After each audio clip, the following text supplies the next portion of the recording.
এবার ব্রাইডের জেদ শুরু হলো যে খেতেই হবে।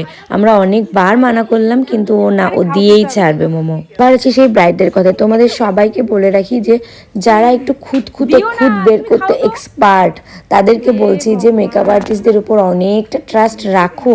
এত খুঁত বের করলে তোমাদের নিজেদেরই নিজেকে ভালো লাগবে না কখনো। তারপরে আসি আবার এই ব্রাইডে, যে দেখো আমার ওর জুয়েলারি পরানো শেষ।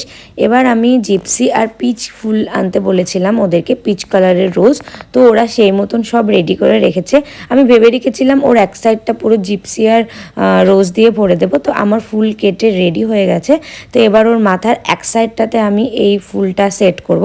আর দেখো সেট করার পর কতটা সুন্দর লাগছে দেখতে। এবার আমার ফুল লুকটা রেডি হয়ে গেছে। তোমরা অবশ্যই জানাবে আমার এই শান্ত মিষ্টি ব্রাইডটাকে কেমন লাগলো দেখতে। তারপর আমি একটু ওকে সিঁদুর দিয়ে, এবার আমার একটু পার্টি মেকআপও আছে, একটা পার্টি মেকআপ করে আবার আমাকে অন্য জায়গায় বান্ধবীর বাড়িতে